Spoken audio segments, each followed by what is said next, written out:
Herkese yeniden merhaba arkadaşlar. Kanalıma hoş geldiniz tekrardan. Umarım hepiniz çok iyisinizdir. Günleriniz güzel geçiyordur. İstekleriniz ve dilekleriniz gerçekleşme yolundadır umuyorum ki. Evet arkadaşlar, bugün yine bir açılımla karşınızdayız. Açılımımızın konusunu birazdan söyleyeceğim. Fakat öncesinde tekrar bir hatırlatma yapmak istiyorum. Eğer hala abone değilseniz kanalıma abone olup beni destekleyebilir. O güzel beğeni ve yorumlarınızla motivasyonumu daha güzel ve daha bilgilendirici videolar için motivasyonumu arttırabilirsiniz. Bunun için hepinize şimdiden çok teşekkür ediyorum. Ve elimden geldiği kadar sizlere en doğru, en güzel rehberliği sunmaya çalışıyorum. Dedikten sonra. Evet, bugünkü açılımımızın başlığı nedir? Evleneceğim kişi kim? Bekar arkadaşlar için bir açılım yapacağız. 2 deste halinde olacak. Burada 2 adet yüzüğüm var. Birazdan bunları size daha yakından göstereceğim. Evleneceğiniz kişi kim olabilir? Fiziksel özellikleri, mesleği, eğer çıkarsa burcu, kişisel özellikleri, daha önce tanıyor musunuz? Tanıdığınız birisi mi ya da hiç tanımadığınız birisi mi? Gibi kartların bize verdiği bilgiler doğrultusunda yorumlamaya çalışacağız arkadaşlar. Şimdi 2 adet yüzük var sizler için. Bu ikisinden birini seçebilirsiniz ya da her ikisini dinleyip size uyanları sevgiyle alıp kabul edebilirsiniz. Şimdi birinci yüzüğümüz şöyle göstereyim. Şöyle altın renkli bir tek taş. Şu şekilde net görebiliyorsunuzdur umuyorum ki. O nedenle parmağıma takıyorum. Daha net görün diye. Şöyle altın renkli bir tek taşımız ilk destemiz arkadaşlar. İkincisi ise böyle gümüş renkli bir beş taş.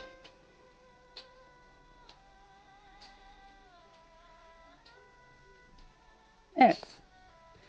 Siz yüzüklerinizi seçerken ben de desteleri oluşturmaya başlıyorum. Şimdi şöyle koyalım. Evet. Bakalım evleneceğiniz kişi, kısmetinizdeki kişi nasıl biri? Kim olabilir?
Evet, zaten kartlar kendini attı arkadaşlar Katina destesinde. O yüzden bunları alıyorum. Devam edelim bakalım.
Evet arkadaşlar, destelerimiz hazır.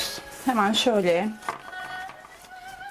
üzerlerine yüzüklerimizi de koyalım. Evet. Şimdi kartları oluşturdum. Fakat daha sonra desteğe ihtiyacımız olursa ekstra kartlar tabii ki çekeceğim. Dediğim gibi bu birinci destemiz. Altın renkli bir yüzüğümüz. Şöyle tek taş yüzük. Diğeri de gümüş renkli bir 5 taş yüzük arkadaşlar. Tekrar göstereyim. Eğer seçiminizi yaptıysanız ben ilk deste olan altın renkli tek taş yüzükten başlamak istiyorum. Bunu da şöyle kenara kaldırıyorum. Evet. Bakalım bu altın renkli tek taş yüzüğü seçen arkadaşlarımızın evleneceği kişi, kısmetindeki kişi nasıl birisi olabilir, kim olabilir? Buna bakalım. Şöyle koyalım. Evet. Hatta ben bunu takayım arkadaşlar. Şöyle. Bize uğur ve şans getirsin. Ben de kendim için bir deste seçtim tabii ki. Hangisi olduğunu da bende kalsın şimdilik. Şöyle parmağıma takayım ki en azından daha net görünsün ve bize uğur getirsin diyelim. Evet, bakalım sizin kısmetinizde nasıl birisi varmış.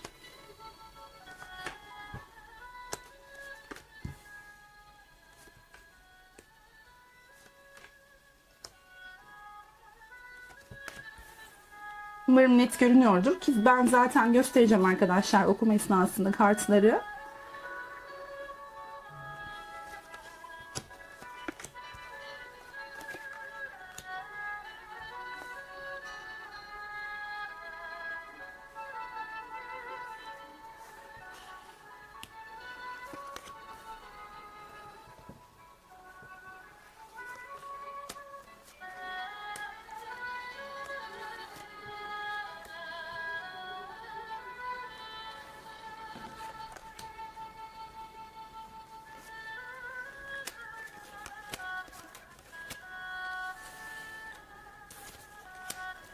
Evet arkadaşlar.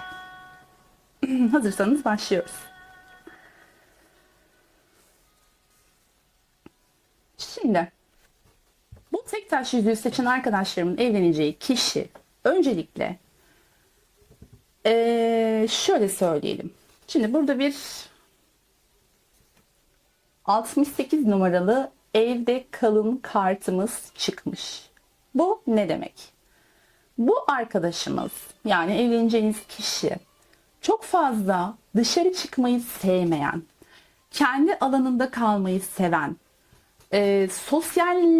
yani sosyalleşmeyi sevmeyen demeyelim de sosyal olsa bile evinden dışarı çıkmayı pek tercih etmeyen, kalabalık ortamlara girmeyi pek sevmeyen, kendi yaşam alanında huzuru bulan ve bu yönde daha çok tercihi bu yönde olan bir kişi diyebiliriz. Yalnız bu kişinin enerjisinde bir tıkanma görüyoruz arkadaşlar. Yani burada bu kişinin belki de çok fazla bu şekilde kendini eve kapatmış olmasından kaynaklı olabilir. Ya da gerçekten enerjisinde bir tıkanma olduğu için kendini eve kapatıyor olabilir. Yani kendini çok böyle enerjik hissetmiyor gibi sanki. Daha fazla tek başına kalmaya ihtiyacı var. Belki buna gücü yok, dediğimiz gibi enerjisi yok. Bu yüzden de işte bu bulunduğu alandan dışarı çıkmayı pek sevmeyen birisi olabilir. Fakat arkadaşlar gördüğüm kadarıyla bu kişi gerçekten sistem tarafından korunan birisi olabilir. Çünkü burada göklerdeki ustalar kartımız çıkmış. Gerçekten ilahi sistem ve yükselmiş üstatlar tarafından bu kişi korunuyor ve destekleniyor olabilir. Her ne kadar enerjisi tıkanmış olsa da arkadaşlar. Bakın şimdi burada bir 7 numara görüyoruz. Kartın üstünde bir 7 rakamı görüyoruz arkadaşlar. Bu 7 rakamı zaten yükselmiş üstatların rakamıdır. Yani onların bize destek olması, bizi her konuda desteklemeleri, yanımızda olmaları ve bize yol göstermeleriyle ilgili bir rakamdır 7 rakamı ve gerçekten bu konuda korunduğunu söyleyebiliriz. Şimdi bakın, bu insan kendini şu şekilde hissediyor. Tıkanmış enerji dedik ya. Bakın tıpkı şu kartın üstünde olduğu gibi aracının böyle çamura saplanması gibi ya da çamura saplanmış bir araç gibi. Aslında şöyle söyleyebiliriz. Biraz olumsuz enerjiye odaklanmış olabilir bu aralar. Tabii ki biliyorsunuz enerjiler sürekli değişen şeylerdir. Bu nedenle bunun bir süreklilik hali yoktur. Fakat şu andaki enerji durumuna bakarsak gerçekten arkadaşlar kendini şu şekilde hisseden birisi olabilir. Fakat bu kartın güzel tarafı şudur. Bakın arkada bir gök kuşağı var. Yani bu gök kuşağı hemen arkasında, yani onun için bir umut var. Onun için enerjisini yenilemesi ve değiştirmesi açısından bir umut var ki zaten burada bir yenilenme kartımız da gelmiş. Osho'dan arkadaşlar. Yani bu ne demek? Gerçekten enerjisinin yenilenmeye ihtiyacı var. Bu konuda yükselmiş üstatlardan da destek alıyor. Fakat belki de bu gücü kendinde hala bulamıyor. Çünkü burada gerçekten bir yenilenme zamanının geldiğini o kişi için görüyoruz. Yani bunun aslında zamanı gelmiş arkadaşlar. Bu biraz daha canlanmak, biraz daha işte sosyalleşmek tarzı konuların onun için zamanı gelmiş olabilir. Hemen arkasındaki gökkuşağını fark edip, yani şu olumsuzluğa, hani dedim ya az önce olumsuz enerjiye odaklı birisi olabilir biraz diye. Şu olumsuzluğa odaklanmak yerine biraz daha şu arkasındaki gök kuşağına odaklanması gerekiyor. Yani bir enerji temizliğine ve yeniliğine ihtiyacı var bu kişinin arkadaşlar. Bunun da bırakmakla ilgili bir konu olduğunu düşünüyorum. Yani bu kişinin gerçekten bırakması gereken bir takım olaylar, durumlar, insanlar olabilir. Bu durumların içinden çıktığı zaman enerjisinin yenileneceğini, kendine geleceğini, onun için bu gökkuşağının açacağını söyleyebiliriz. Bu konuda destekleniyor çünkü çok şanslı bir insan aslında. Ama dediğim gibi bir şeyleri bırakması gerekiyor. Bakın bu şeyler, bu kişiyi, bu bırakması gereken şeyler bu kişiyi tıpkı bir tasma gibi sağa sola çekiştirip asıl gitmek istediği yönden alıkoyan bir enerji bu. Bu kartın üzerindeki gibi. Bakın bir sürü tasmayla gitmek istediği yöne doğru gitmek isterken kişi çekiştiriliyor. Yani bu olumsuz enerjiler, bu üzerindeki kötü enerjiler onu çekiştiriyor arkadaşlar. Şu girmek istediği kapıdan, gitmek istediği yönden alıkoyuyor bu enerjiler. Aslında çok, bakın vizyoner kartımız gelmiş. Okuyorum kartın üzerine. Başkalarının henüz kavrayamadığını tasavvur etme kapasitesi, kişisel kazanç beklemeden bir vizyonu açıklamaya istekli olmak. Bakın arkadaşlar gerçekten çok vizyoner bir insan görüyoruz aslında. Yani vizyoner ne demek? öngörüsü yüksek, hani kendisiyle ve hayatıyla ilgili şeyleri öngörebilen, bununla ilgili bir plan program yapabilen, yani bakış açısı, bakın başkalarının henüz kavrayamadığını görmek, yani başkalarının göremediği şeyleri bile rahatlıkla görebilen, bu konuda gerçekten kendini belki eğitmiş ya da doğuştan bir yeteneğe sahip bir kişiden bahsediyoruz burada. Yani kişinin enerjisinin kötü olması demek, onun yani nasıl söyleyelim bunu? Onun böyle pasif, uyuşuk, asosyal bir insan olduğunu göstermiyor. Tam tersi, aslında kişide potansiyel çok yüksek. Fakat bir takım enerjiler tarafından sağa sola çekiştirilip asıl gitmek istediği tarafa doğru gitmesi engelleniyor. Bu kişi gerçekten birçok kişinin göremediği, belki bir sorun olduğu zaman ortada getirdiği o pratik çözüm yöntemleriyle ve kimsenin düşünemediği şeyleri düşünmekle ilgili yetenekleri olan bir kişi gibi görünüyor. Belki de burada şimdi dedik ya, yükselmiş üstatlar, göklerdeki ustalar ona destek oluyor diye. Belki de bu kişi yani bu desteği alarak bu vizyona sahip olabiliyor. Belki psikik yetenekleri kuvvetli, belki öngörüsü kuvvetli, spiritüel konularda belki meraklı, araştırmacı bir yanı olabilir. Yani böyle kendini geliştirmeyi aslında seven, bu konuda gerçekten desteklenen, inancı yüksek bir kişiden bahsediyor olabiliriz arkadaşlar. Yalnızca bu kişinin biraz yenilenmeye ihtiyacı var. Bakın, yenilenmeye. Enerjisini yenilemeye ihtiyacı var. Devam edelim bakalım. Bakın arkadaşlar, şimdi burada balık kartının yanında atlı kartı ve orak kartımız çıkmış. Şu üçünü size göstermek istiyorum. Bakın, balık kartı, atlı kartı ve orak kartı. Aslında dizilim şu şekilde, tam dizildiği şekilde göstermek istiyorum sizlere. Bakın, kartlarımız bunlar.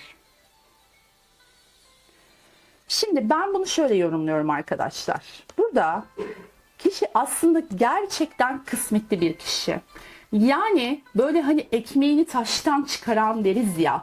Nereye gitse böyle şanslı dediğimiz, işte kısmeti açık, bereketi bol insanlar vardır ya. İşte bu kişi de böyle bir kişi. Ama arkadaşlar bakın, ne tarafa doğru yönelse normalde bu kadar hani şansı yüksek olmasına rağmen ya da enerjisi aslında normalde yüksek olmasına rağmen ne tarafa doğru yönelse ondaki o kötü enerji demiştik ya, yani tıkanmış enerji demiştik ya, işte bu enerjinin kişinin önünü kestiğini görüyoruz. Yani belki kendini çok kısmetsiz ve bereketsiz hissediyor olabilir. Belki de ya ben işte elimi neye atsam kurutuyorum ya da ne yapsam kısmetim, bereketim kapanıyor. Neden böyle oluyor? Aslında böyle değildi ama işte sonradan olan bir şeydi gibi düşüncelere sahipse bu kişi arkadaşlar, bununla ilgili yani buradaki 3 kart kombinasyonu bana bunu anlatıyor. Kısmet dediği şey aslında enerjisinin düşüklüğünden, yani kısmetsizlik dediği şey bu enerjisinin düşüklüğünden kaynaklanan bir durum arkadaşlar. Yapmak istediği aslında çok şey var. Belki planları, projeleri var. Belki güzel, bakın zaten vizyoner kartımız da çıkmıştı burada. Gerçekten güzel plan ve projeler olabilir. Fakat bu kişinin önü bir şekilde kesiliyor arkadaşlar. Şimdi diyeceksiniz ki madem korunuyorsa, yükselmiş üstatlar ve göklerdeki ustalar tarafından korunuyorsa neden böyle? Arkadaşlar, İnsanlar her zaman yüksek enerjili ve bol kısmetli olamazlar. Hayat dediğimiz şey zaten inişli çıkışlı bir şeydir. Zaman zaman enerjimiz düşer. Böyle durumlarda işte bize o an ne yapmamız gerekiyorsa aslında onu yapmamız işaret ediliyordur. Biz fark edene kadar. Sonrasında zaten gökkuşağı açar. Tıpkı şu kartın üstünde olduğu gibi. Zaman zaman hepimizin arabası çamura saplanır. Evet. Ama işte böyle durumlarda bir şeyi fark etmek ve belki de bu yenilenme kartıyla beraber hayatımızda yenilememiz gereken şeyleri, yani bakın bırakmak ve yenilenme kartları çıkmış. bir şeyleri bırakmamız ve yenilenmemiz içindir. Bu kişinin de böyle bir dönemde olduğunu düşünüyorum. Yani kesinlikle bir şeyleri artık geride bırakması gerekiyor. Çünkü temelinde çok vizyon sahibi ve aslında kısmetli birisi. Devam edelim arkadaşlar. Bakın şimdi burada Volkan'ın ruhu gelmiş.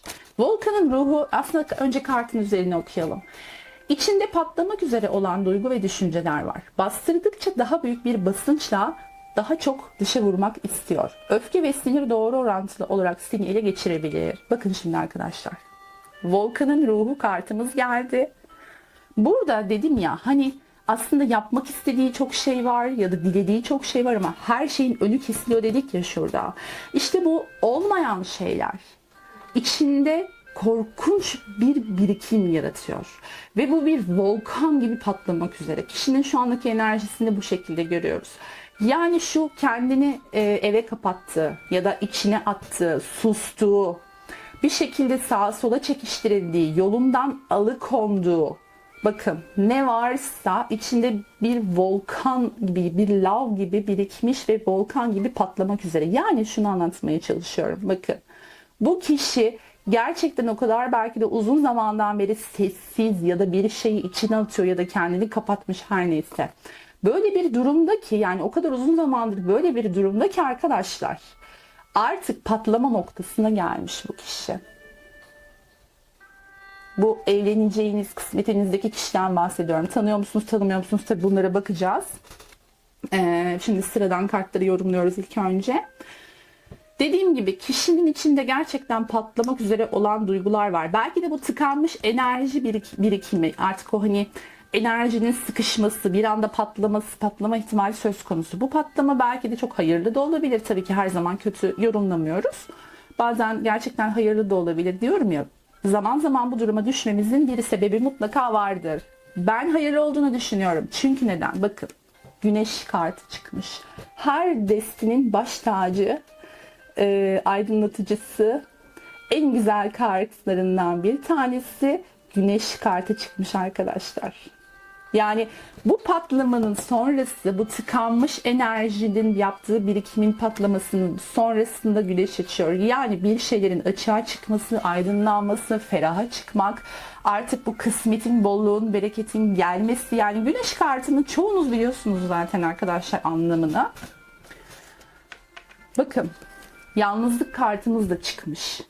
Şu anda kişinin yüksek ihtimalle yalnız olduğunu, çevresinde pek fazla kişinin olmadığını ya da kendini kapattığını söylemiştik ya. Bakın işte Osho Zen kartlarımız da bunu onayladı. Yalnızlık çıkmış arkadaşlar.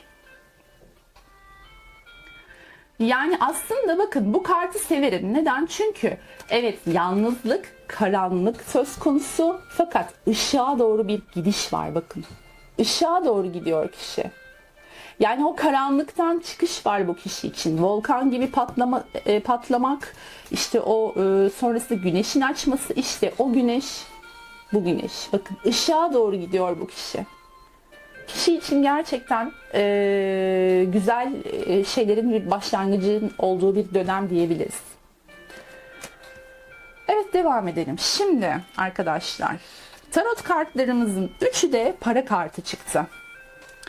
Para prensi, para kralı ve para dörtlüsü. Şimdi öncelikle şunu söylemek istiyorum arkadaşlar. Bu kişi toprak grubu bir kişi olabilir. Toprak grubu ne demektir? Boğa, Başak, Oğlak burçlarından birinden olabilir ya da bu burçların özelliğini haritasında çok yüksekçe gösteren, bu vurgu haritasında çok güçlü bir şekilde bulunan bir kişi olabilir. Nedir? Ayakları yere sağlam basan, sağlamcı bir karakter olabilir. Belki de bu yüzden bu kadar sakin adımlarla yani emin adımlarla gidiyor. Az önce dediğimiz gibi kendini kapatıyor olabilir. Bakın burada şimdi burada aslında bir adım atma niyetinde. Yani burada bir şey için belki de size bir açılmak, bir teklifte bulunmak için bir adım atma niyetinde. Fakat bir çekincesi var arkadaşlar. Çünkü belki de sizi çok fazla tanımayan biri ise eğer, bu kişi sizinle arasındaki uyumun nasıl olacağı konusunda bazı tereddütler olabilir. Yani ben adım atmak istiyorum, ben aslında açılmak istiyorum ya da bir teklifte bulunmak istiyorum. Fakat aramızda bir uyumsuzluk olur mu acaba? Yani bu uyumsuzluktan çekinen bir kişi olabilir arkadaşlar. Dediğim gibi toprak grubu olma ihtimali çok yüksek ki zaten toprak grubu burçları bu özelliğe yoğun bir şekilde sahiptir. Daha sağlamcıdır. Yavaş adım atar, sağlam adım atar. Fakat işte dediğim gibi şu uyumsuzluk, aranızdaki şu uyumsuzluk meselesi her neyse arkadaşlar, buraya takılıyor olabilir kişi. Bakın. Çünkü uyuma önem veren bir kişiden bahsediyoruz burada. Para kralı ve özgürlük. Bakın şimdi arkadaşlar, özgürlüğüne de düşkün bir kişi. Belki maddi manevi anlamda birçok şeyini tamamlamış. Belki biraz olgun bir kişilikten bahsediyor olabiliriz burada. Yani kişisel gelişim anlamında, kendi karakteri anlamında bazı birikimlerini tamamlamış ve özgürlüğüne düşkün. Yani şimdi belki uzun zamandır evlenmeyen ya da evliliği düşünmeyen bir insan olabilir bu kişi. Belki sizi tanıyana kadar, yani sizin kısmetinizdeki kişiye baktığımız için şu anda. Yani bu kişi böyle bir kişi ise özgürlüğüne gerçekten düşkünlüğünden kaynaklanan, hani o özgürlüğüm acaba kısıtlanır mı? Bakın şuradaki uyumsuzlukla ilgili tereddütü bu yüzden olabilir. Yani acaba gerçekten hani özgürlüğüm kısıtlanır mı? Benim özgürlüğüme, aslında kişinin buradaki uyum dediği mevzu, benim özgürlüğüme ayak uydurabilir mi? Buna saygı duyar mı? Bu konuda uyum sağlayabilir miyiz birbirimize? Aslında tereddütü bu arkadaşlar. Yani sizin onun özgürlüğünü kısıtlamayacağınız ya da onun o özgürlük sevdasına saygı duyacağınızdan emin olsa aslında size gerçekten sağlam bir adım atmak istiyor kişi. Fakat kafasındaki takıntı bu. Şimdi bu bana şunu biraz anımsattı. Yani daha doğrusu düşündürdü. Eğer bu kişi daha öncesinde bir evlilik yaptıysa ve bu evlilikte özgürlük konusunda sıkıntılar yaşadıysa arkadaşlar, bu kişinin hani sütten ağzı yanan yoğurdu üfleyerek yermiş ya, işte o hesap bu kişinin özgürlük takıntısı. Belki de onun enerjisini bu kadar tıkayan, onu bu kadar kendi içine kapatan ve bu bırakmak dediği şey, yani bu içine kapatan durum bu olabilir. Şimdi bunu düşündüm. Tabii hepiniz için geçerli olmayacaktır ama uyan arkadaşlar için sadece bu yorumu yapalım. Onlar alsınlar lütfen. Yani burada bırakmak diyor ya. Yani bırakması gereken şey aslında daha önceki evliliğinde ya da ilişkilerinde yaşadığı o özgürlüğünü kısıtlama sıkıntısı, o uyumsuzluk durumunu herkesle aynı olacağıyla ilgili bir korkuyu ya da düşünce tarzını bırakması gerekiyor burada. Bununla ilgili bir yenilenme yaşaması gerekiyor belki de arkadaşlar. Yani kişinin bir korkusu var bununla ilgili. Bir tereddütü var. Çünkü bence daha öncesinde böyle bir şey yaşamış gibi görünüyor. Belki de bu yüzden yalnızlığı tercih etmiş. Ama artık bu yalnızlığın içinden çıkmak ve ışığa doğru gitmek gerekiyor. Yani şu karanlığın içinde kala kala zaten bu şekilde bir birikim olmuş. Volkan gibi patlamak üzere. Az önce söyledim, anlattık. Evet, devam edelim. Evet arkadaşlar, bakın şimdi. Bu kartın az önceki yorum yaparken gerçekten şu kartı düşünerek yapmamıştım ama şimdi gerçekten onaylıyor söylediğimi. Bakın, bu kartın anlamı ayrılıktır ve bazen de boşanmadır. Yani bu kişinin daha önceki bir ilişkisinden ayrıldığı ya da boşandığı bir evliliğinden kalan bazı travmaları var. Ve bu kişinin bu travmaları yenmesi gerekiyor. Bu travmalar onun enerjisini tıkayan, aşka, bolluğa, kısmete, bolluğa, berekete olan tutumunu yani bu konularla ilgili o yolunu tıkayan konu şu daha önceki ayrılıkla ilgili. Çünkü bakın, burada para dörtlüsüyle beraber gelmiş. Kişi daha önceki ilişkisinden ya da evliliğinden Artık ayrıldıktan sonra bakın kendini kapatmış sanki. Burada da aynı şeyi görüyoruz. Yani kapalı bir enerji var burada. Bu kişinin bu durumun içinden çıkması lazım ve sonrasında belki bu durumun içinden çıktıktan sonra size bir teklifle gelecek olan birinden bahsediyoruz arkadaşlar. Bakın ciddi anlamda bir özgürlüğünün kısıtlanma korkusu var kişide.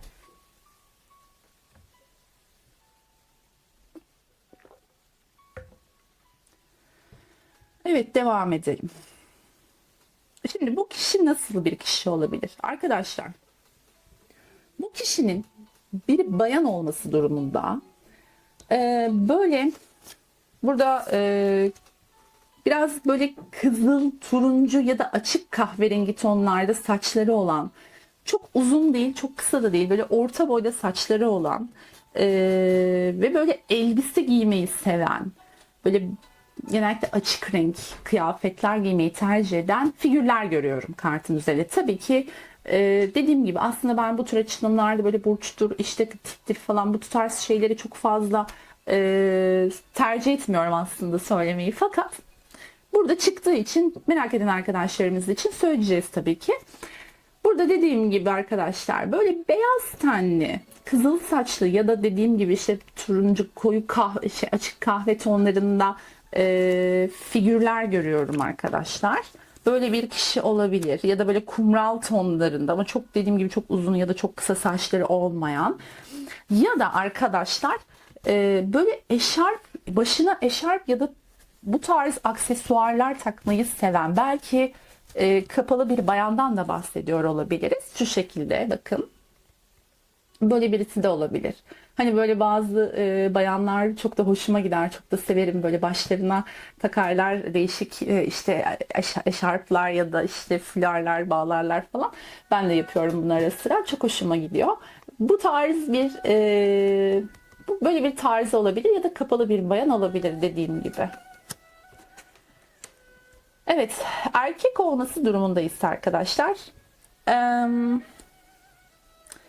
Böyle ihtimalleri sayacağım şimdi burada. Böyle genç, atletik vücutlu, biraz hafif uzun saçlı, esmer ama çok koyu tenli olmayan, yani açık ten ama böyle esmer, koyu renk saçlara sahip bir böyle atletik vücutlu genç bir erkek olabileceği gibi. Böyle arkadaşlar biraz ileri yaşlarda böyle uzun saçlı, belki sakallı, artık böyle oturaklı, karizmatik, cool bir kişiden bahsediyor olabiliriz. Belki bu kişinin bir evcil hayvanı da olabilir. Böyle köpek gibi bir evcil hayvanı olabilir. Bir kütüphanesi olabilir, okumayı çok seviyor olabilir. O yalnız kaldığı zaman, o evi kendini kapattığı ya da kendi yaşam alanını kapattığı yerde kitap okumayı, araştırmalar yapmayı çok seviyor olabilir. Böyle spor giyimli, biraz hafif böyle bohem tarzı diyebiliriz. Böyle bir kişiden bahsediyor olabiliriz. Hayvanları çok seven. Belki böyle şu da geldi aklıma az önceki genç biri olabilir yorumunu yaparken arkadaşlar. Hani bazı insanlar böyle vardır, yalnız başına kamp yapmayı severler, böyle çadır kurmaya, işte doğaya gitmeyi, orada biraz zaman geçirmeyi, belki birkaç gün yalnız başına kalmayı gibi böyle bir kişiden de bahsediyor olabiliriz arkadaşlar. Belki oralara gidip düşünüyor, belki kafasını dinliyor, içinden bu durumun içinden nasıl çıkacağını, bu enerjiyi nasıl yenileceğini düşünüyor arkadaşlar. Böyle bir kişiden de bahsediyor olabiliriz. Bunun dışında dediğim gibi az önce belki spiritüel ya da ruhani konularla da ilgilenen birisi olabilir. Belki bununla ilgili araştırmalar yapıyor olabilir burada yine. Evet, peki ben şunu sormak istiyorum son olarak. Bu kişiyle yakın gelecekte, yani böyle 3 aylık dönem diyelim, neler yaşanabilir?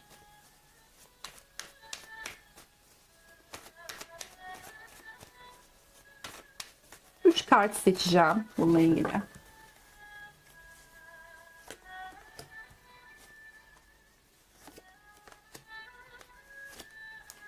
Oh.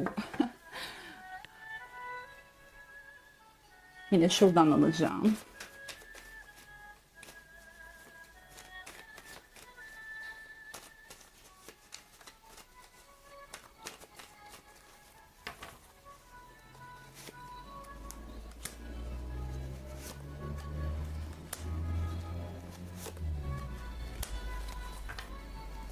Wow. Çok değişik çıktı arkadaşlar gerçekten. Şöyle göstermek istiyorum. Umarım görünüyordur. Şimdi arkadaşlar dedik ki böyle 2-3 aylık bir dönem içerisinde bu kişiyle neler yaşayabilirsiniz? Bakın siz bu kişiyle şu şekilde tanışacak olabilirsiniz. Hani büyük aşklar kavgayla başlar diye bir laf vardır ya. İşte tam o şekilde arkadaşlar. Belki aranızda ufak bir sürtüşme, böyle ufak tatlı bir atışma, hani böyle kitapların yere düşmesi sahnesi biraz burada pek uymayacaktır ama siz anladınız işte onu arkadaşlar. Böyle ufak tefek tartışmalar, işte sürtüşmeler, belki tatlı tatlı atışmalar falan bu tarz bir şeyle tanışacak olabilirsiniz arkadaşlar ve bu gerçekten sizin için çok ilahi bir zamanda, planlanmış bir zamanda olacak. Hani o Eros'un okunu çekip atması gibi düşünün bunu. Yani böyle ilahi bir zamanda arkadaşlar, tam da zamanı geldiğinde, sistem tarafından planlanan zamanda siz bu kişiyle atışarak başlayacak olabilirsiniz. Ya da başlamış da olabilirsiniz. Yani böyle birini tanıyorsanız eğer, bu şekilde başlayan, bu şekilde atışarak tanıştığınız birisi varsa bu kişiye de dikkat etmenizi öneririm. Özellikle toprak grubu bir bireyse ve az önce bahsettiğim özellikleri sahipse. Yani ufak planlanan ilahi zamanda ufak bir atışmayla başlayacak olan ya da çok yakın bir zamanda başlamış olan bir enerji. Fakat arkadaşlar sonrası çok fena. Yani ya gerçekten çok fena.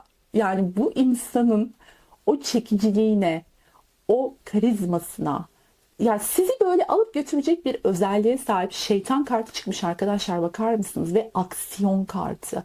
Yani bu kişi eril enerjisini yükselteceksiniz siz bu kişinin ve bu kişi size gerçekten çok çekici gelecek. Belki de hayır diyemeyeceğiniz, karşı koyamayacağınız ve bunun içinde böyle sinir olacağınız kendi kendinize bir kişi gibi görünüyor. Ama gerçekten şeytan kartı ve aksiyon kartı arkadaşlar. Bakın burada maskülen enerji vardır. Jüpiter enerjisi.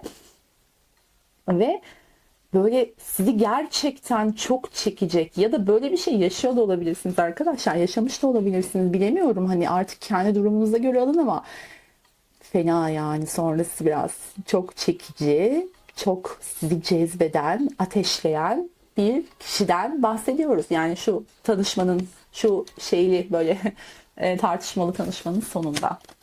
Hani bir film sahnesi gibi. Fakat arkadaşlar bakın, siz burada size bir uyarı var bence. Diyor ki siz şu çekiciliğe fazla kapılıp bundan biraz korkacak olabilirsiniz. Yani bu durum sizi korkutacak olabilir arkadaşlar ve bunun için kendinizi bir savunmaya alacak olabilirsiniz. Çünkü kontrolün yani savunmaya alıp karşı tarafı kontrol etmek için kendinizi şöyle bir savunmaya alacak olabilirsiniz. Çünkü size göre kontrol demek bu kişiye kapılmamak. Tabii ki arkadaşlar şimdi hani tamamen kendinizi kaptırmak çok güzel bir şey, çok doğru bir şey değil tabii ki. Fakat çok fazla kendinizi korumaya almanız söz konusu olabilir. Buna dikkat edin diyor. Yani kontrolü ele geçirmek için kendinizi kapatmak, sınırlarınızı çok net çizmek, belki çok keskin olmak, sınırların sağlıklı bir şekilde çizilmesini inanılmaz destekliyorum her zaman. Fakat bunun işte ölçüsü çok önemli. Burada kontrolün elinizden gitmesinden korktuğunuz ya da telaşa kapıldığınız için bunu yapacak olabilirsiniz. Lütfen bu konuda biraz dikkatli olun diyor kartlar size arkadaşlar. Fakat dediğim gibi karşınızda gerçekten çok çekici, çok etkilenebileceğiniz biri olma ihtimali çok yüksek. Yani sizin evleneceğiniz kişinin. Evet arkadaşlar, en güzel aşklar böyle kavgayla başlar dedikten sonra Şunu da şöyle çıkaralım, üzerine koyalım. Hatta şöyle yapmak istiyorum ben ya. Şifa olması açısından güneş kartımız, Katina destemizin güneş kartının üzerine şöyle yüzüğü koyuyorum. Bu desteği dinleyen bütün arkadaşlarıma şifa olmasına niyet ediyorum. Umarım en kısa zamanda gönlünüzün istediği o diğer yarım dediğiniz insanla tanışıp mutlu bir yuva kurarsınız arkadaşlar. Hepinize şifa olsun. Çok teşekkür ediyorum dinlediğiniz için. Abonelik, beğeni ve yorumlarınızı bekliyorum. Kendinize çok iyi bakın. Hoşça kalın. Bir sonraki açımda görüşürüz arkadaşlar. Ben hemen ikinci desteğe geçiyorum. İkinci desteği seçen arkadaşlarım. Sizler de tekrar hoş geldiniz. Evet, şimdi diğer destede yaptığımız gibi bu destede de şöyle yüzüğümüzü takalım. Hepimizde şifa olması açısından ve daha net görebilmeniz açısından yüzüğü taktım arkadaşlar. Eğer bu gümüş renkli 5 taşı seçtiyseniz ve bu desteği dinlemeye karar verdiyseniz başlıyoruz. Hazırsanız eğer. Bakalım sizin evleneceğiniz kişi nasıl birisiymiş?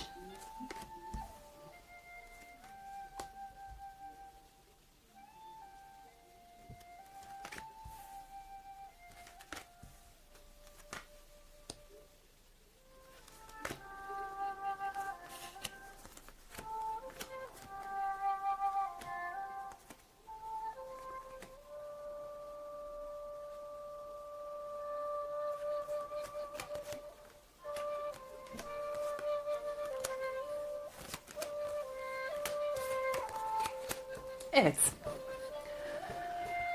Arkadaşlar öncelikle şunu söylemek istiyorum. Kişi yaşadığı bazı tecrübelerden sonra, bakın, yaşadığı bazı tecrübe ve deneyimlerden sonra bilgelik yolunda ilerlemiş. Bazı şeyleri artık iyi anlamda tecrübe etmiş, görmüş, geçirmiş bir kişi olarak görünüyor arkadaşlar. Bu ne demek? Bu yaşadığı ilişkilerle ilgili olabilir, hayattaki deneyimleriyle ilgili olabilir. Yani bu kişi görmüş, geçirmiş biri arkadaşlar. Boş birisi değil belli ki. Burada bunu görüyoruz. İlk kartımız bu. Ya da şunu şöyle bir yorum da yapabiliriz. Tabii şimdi açılımın gidişatına göre yapacağız yorumları ama şöyle bir şey de söz konusu olabilir burada. Bu yaşadığı geçmişte gizli kalan, ondan saklanan, beynini meşgul eden, aklını meşgul eden bazı şeyler şu anda açığa çıkıyor olabilir. Çünkü burada da bir ay kartı çıkmış. Okuyalım. Belirsizlikler ve netlik kazanmamış durumlar var. Karamsarlık, korku ve huzursuzluk duyguları seni esir alabilir. Bakın burada da korku kartımız var. Kendini güvende hissetmeyebilirsin. Şimdi arkadaşlar bakın ay kartımız çıkmış. Kişi gerçekten bir belirsizliğin içinde kaldığı bir durum yaşamış olabilir. Ve bu durum artık sonuna gelinmiş ve bazı şeyler açığa çıkmaya başlıyor olabilir bu kişiyle ilgili. Şimdi geleceğim, ne demek istediğimi anlatacağım detaylı olarak arkadaşlar. Bakın şimdi bu kişi gerçekten korkunun esiri olmuş gibi görünüyor. Aslında şu az önce dedi ya, kendini güvende hissetmeyebilirsin. Bakın şimdi bu kartın üzerinde korkan ve uçurumun kenarında korkuyla duran bir bayan var. Ve hemen arkasında aslında yuvam dediği, kendini güvende hissedebileceği bir yer vardır. Fakat kişi bunu göremez. Korkuya odaklanmıştır çünkü. Şimdi az önceki ay kartında da diyordu ki, kendini güvende hissetmeyebilirsin. Belirsizlikler ve netlik kazanmamış durumlar var diyor. Karamsarlık, korku ve huzursuzluk duyguları seni esir alabilir. Evet arkadaşlar. Bu kişinin gerçekten korktuğu, kendini güvende hissetmediği bazı durumlar olmuş geçmişte. Ve bu kişi, bakın, keşif kartı ve yokluk bilinci. Bu kişi bir şeyi keşfetmiş arkadaşlar. Burada baykuş kartımız da çıkmıştı zaten, bakın. Bu kişi bir şeyi keşfettikten sonra bir bilgelik kazanmış bu konuyla ilgili. Korkularıyla ilgili olan bu şey her neyse onu bir yokluk bilincine sokmuş. Bakın, yokluk bilincine sokmuş. Şimdi bu yokluk bilinci nedir? Bakın, aslında kişinin arkasında varlıklar vardır. Bu kartta şu taştan kalbin içinde altınlar falan var. Görüyor musunuz bilmiyorum arkadaşlar, ama şöyle yapalım daha net görünsün. Burada altınlar, varlıklar vardır fakat kişi sırtını dönmüştür. Bakın ayağının altında kitaplar var. Yani kişi varlığın içindeki yokluğa odaklı. Böyle bir geçmişi var kişinin arkadaşlar. Yokluk bilinci kafasında bir insan bu. Bu keşfettiği, açığa çıkardığı şey her neyse ya da çıkmak üzere olan şey her neyse onu yokluk bilincine sokacak ya da sokmuş bir şey. Yani o çok yakın bir tarihte gerçekleştiyse eğer bundan da bahsediyor olabiliriz. Ya da gerçekleşmek üzere olan bir konu da olabilir arkadaşlar bu. Bu konu sevgiyle alakalı bir konu. Bakın, duygusal meselelerle ilgili bir konu. Belki de sevgiyle ilgili korkunç bir hayal kırıklığı yaşadı. Belki bununla ilgili bir korkusu vardı. Bakalım burada ne demiş arketip kartında. Tanrı arketipi geldi arkadaşlar. Olumlu nitelikler, iyilik ve şefkat, kendinizin ve başkalarının içindeki ebedi gücü fark etmek, gölge nitelikler ise despotluk ve zalimlik, insanları kontrol etmek için güç kullanmak. Bakın arkadaşlar, kişi yaşadığı bu yokluk bilinci, ben bunun sevgi yokluğu olduğunu düşünüyorum. Yani sevginin aslında o bildiği gibi olmadığını, belki bu sevgi yokluğuyla ilgili yaşadığı bu hayal kırıklığı sonrasında kişinin zalimleştiğini görüyoruz. Yani bu despotluk ve zalimlik, insanları kontrol etmek için güç kullanmak. Bakın, kontrol. Hemen hemen her açılımda çıkıyor şu kontrol meselesi. Farkında mısınız arkadaşlar? Yani bu kontrol etme isteği, kontrolü kaybetme korkusu, bunlar hep işte bizim genel olarak kolektifte bizi blokajlayan şeyler. Bakın gene aynı şey. Kontrol.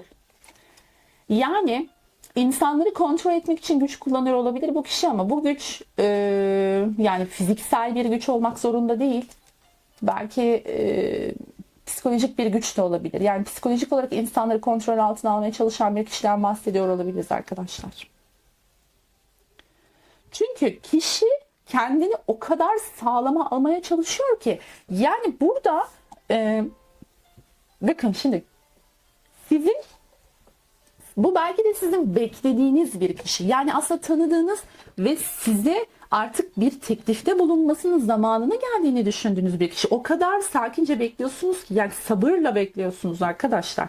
Şimdi tanıdığınız bir kişi ise şu kişi gelsin diye sabırla bekliyor olabilirsiniz. Fakat tanımadığınız bir kişi ise de ya bu kişi kimse kısmetindeki kişi artık gelsin, ben hazırım diye böyle hazırlanmış bekliyor olabilirsiniz. Hazırlanmaktan kasıt burada hani hazır olmak, hazır hissetmek kendini arkadaşlar.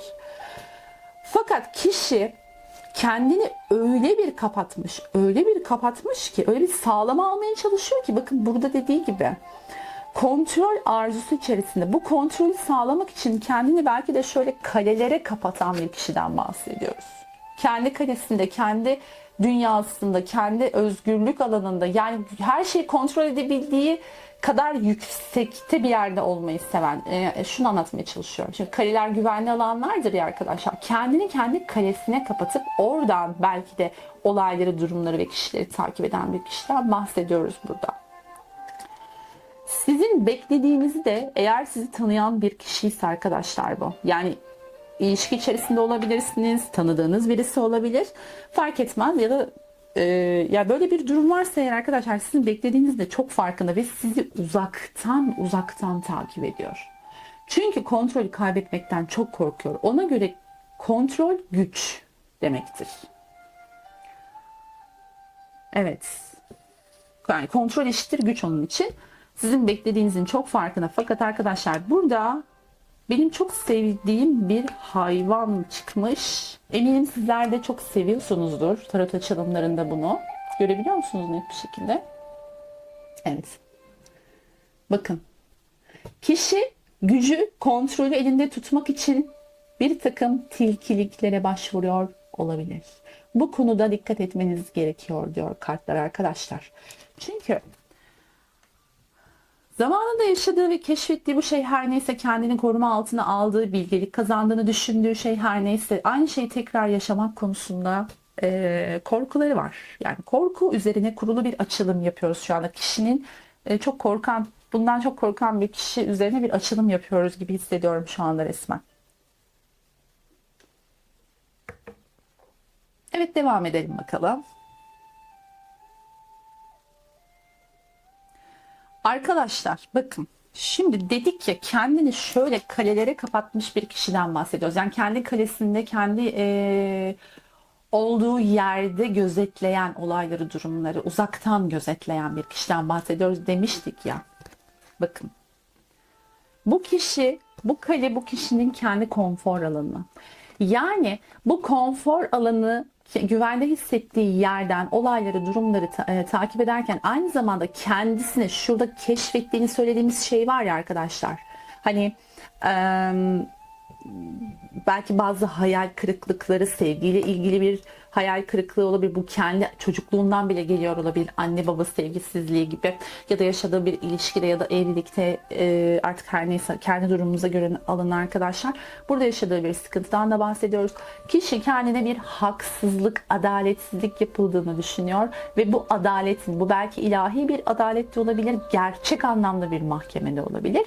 Bununla ilgili bir şeylerin sonuçlanması için, eğer gerçek bir mahkeme ise, bunun sonuçlanmasını kendi güvenlik alanında bekleyen ve bunu konfor alanı bilen bir kişiden bahsediyoruz. Eğer bu bir ilahi adalet meselesi ise ona göre burada bu ilahi adaletin sağlanmasını bekliyor olabilir. Yani diyor ki, ben bu ilahi adaletin sağlandığını görene kadar kendi kalemden çıkmayacağım. Bu adaletin sağlanmasını bekliyorum ben. Ve burası benim konfor alanım. O zamana kadar da uzaktan izleyeceğim bütün olayları, durumları. Senin beni beklediğini de biliyorum. Bunun da farkındayım. Dediğim gibi, tanıdığınız bir kişi ise ben bunun çok farkındayım. Fakat ben bazı tilkilikler yapmak durumundayım. Biraz tilkice davranmak durumundayım. Çünkü benim korkularım var. Benim kendimi sağlama almam lazım. Adaletin sağlanmasını beklemeliyim ben. Yani bu adalet meselesinin sizinle ilgili olduğunu düşünmüyorum arkadaşlar. Az önce ihtimalleri saydım. Şu anda ben yokluk bilincindeyim. Bolluk bereket bilincinde değilim ki. Yani şu an hazır değilim. Bunu, adaletin, bu durumun sonuçlanmasını, bu adaletin sağlanmasını beklemek zorundayım. Bu konuda biraz tilkilik çalıştırmak zorundayım. İşte o zaman çözüme kavuştuğu zaman ben kendimi açabilirim ancak bu konuda. Yani bu işin anahtarı bu adaletsizliğin çözülmesi. Çünkü ben şu anda belirsizlik içerisindeyim. Tamam, bazı şeyleri keşfetmiş olabilirim, bazı şeyleri açığa çıkarmış olabilirim. Fakat ben şu anda belirsizlik içerisindeyim. Netlik kazanmayan bazı durumlar var. Bunların netlik kazanması gerekiyor. Ama ben o zamana kadar kendi içime dönüp kendi ruhumla da tanışıyorum. Kendi ruhumla da iletişim kurmayı öğrendim. Bilgelikler kazandım. Bakın, bazı bilgelikler edindim bu süreçte. Kendimi geliştirdim. Kendime de, ruhuma da bir şeyler kattım. Yani şu kalenin içinde oturuyorum ama boş durmuyorum. Kendi yüksek benliğimle de iletişim halindeyim.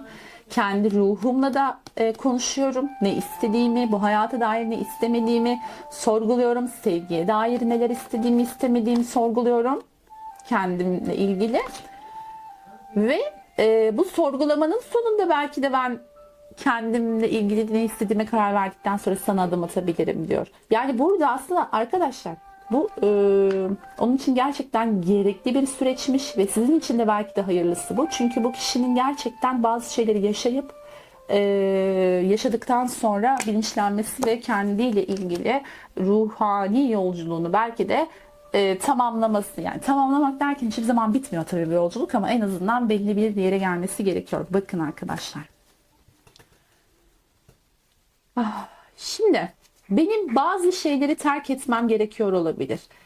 Arkamda bıraktığım emeklerim var. Bir şeye emek vermiş olabilir arkadaşlar. Zaman ayırdığı, uzun zaman ayırdığı bir ilişki, belki uzun emekler harcadığı bir ilişki. Benim buna arkamı dönüp güneşe doğru, ışığa doğru gitmem gerekiyor. Bunun için bir kıvılcıma ihtiyacım var.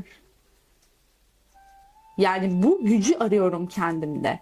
Şimdi ben bunun çok duygusal bir mesele olduğunu düşünmüyorum arkadaşlar. Yani geride bıraktıkları ile ilgili. Fakat bakın burada bir şeyi terk etmesi gerekiyor. Bir durumu, bir düşünceyi, bir şeyi terk etmesi gerekiyor. Bununla ilgili bir harekete geçme durumu olması lazım burada.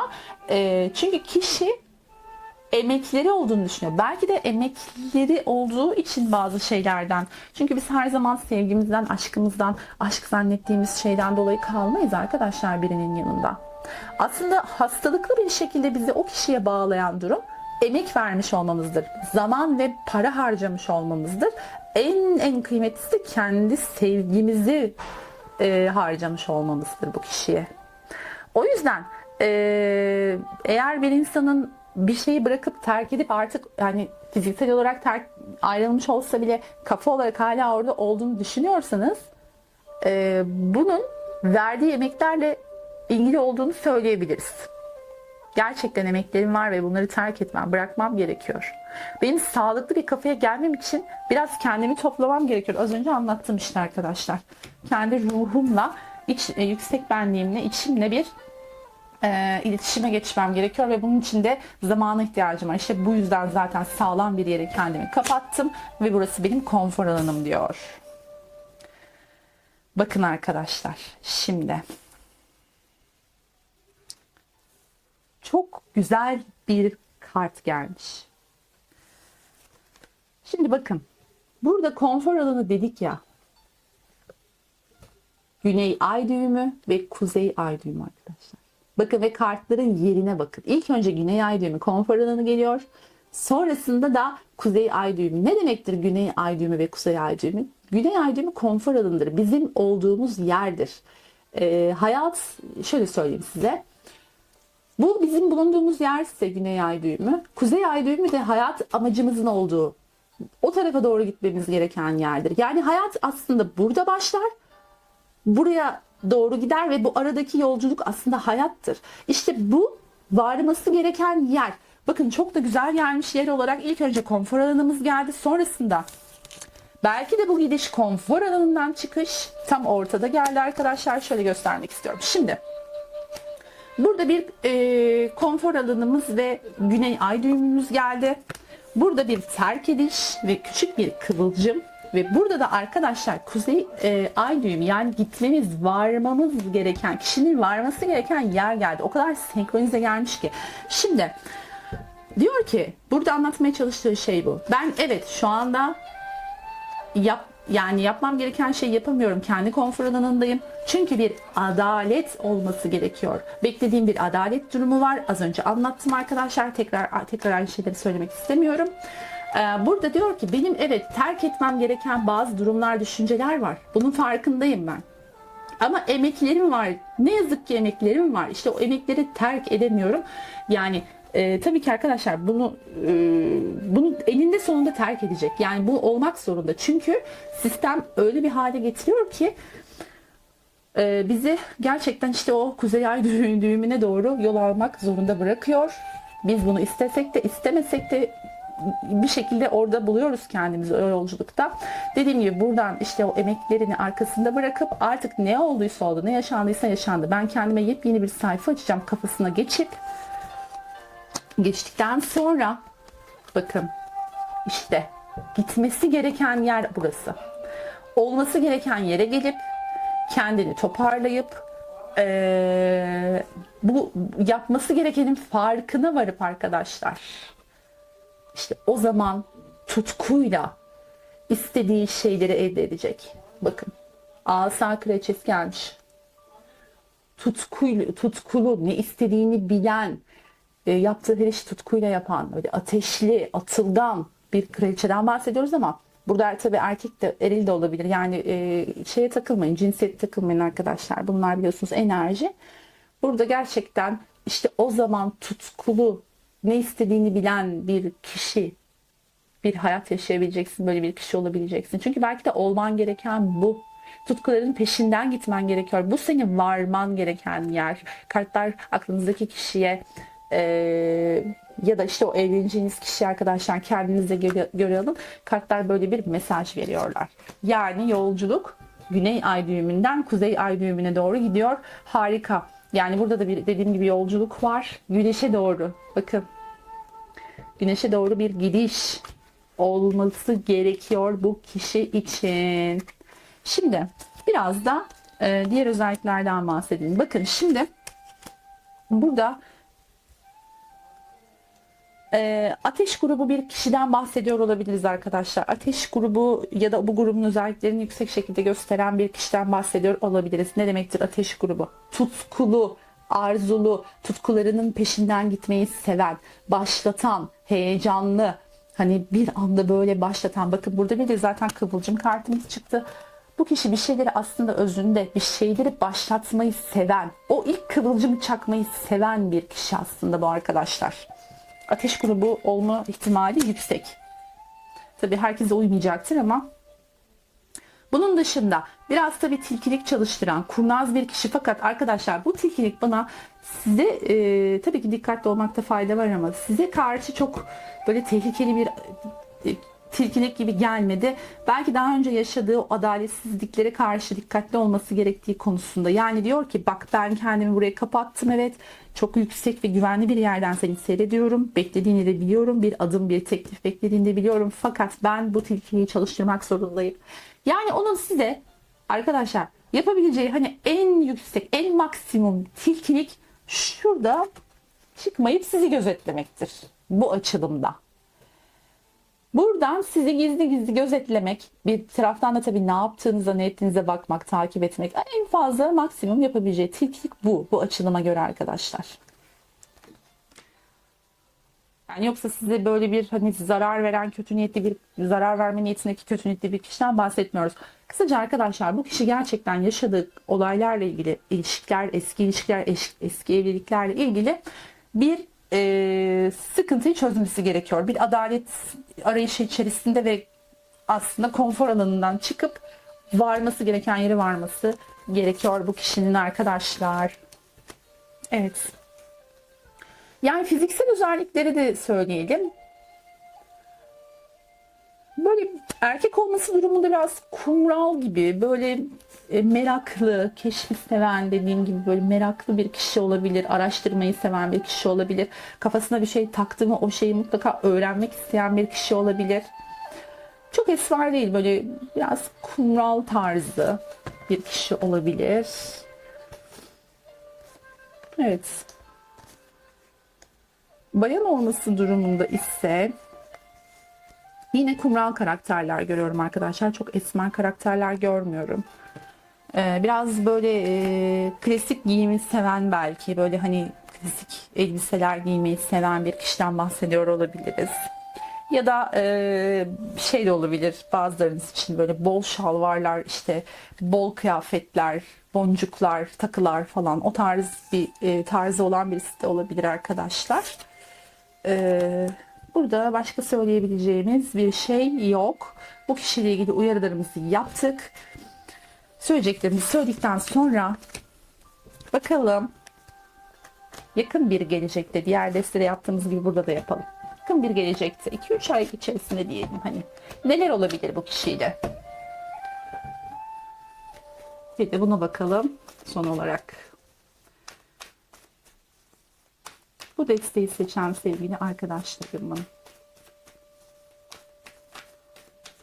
evleneceği kişi, kısmetindeki kişiyle 2-3 ay içerisinde, 3 ay diyelim, 3 ay içerisinde neler olabilir? Şöyle yapalım.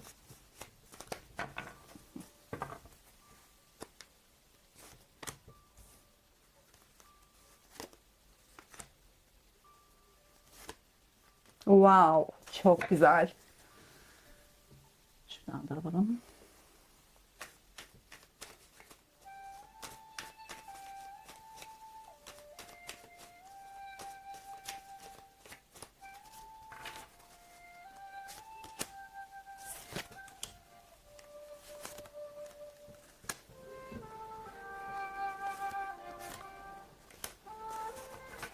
Çok güzel.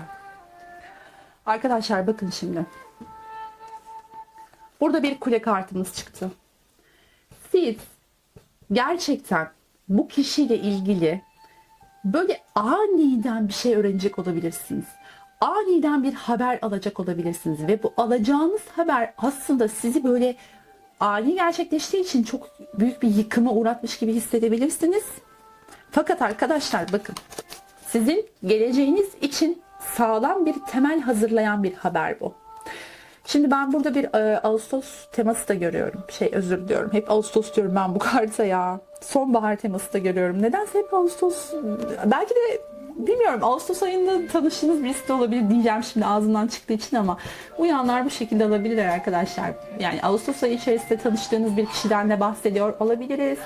Şimdi burada sonbahar teması var arkadaşlar. Bu sonbahar teması sizin sonbahar aylarında tanışacağınızı da gösteriyor olabilir.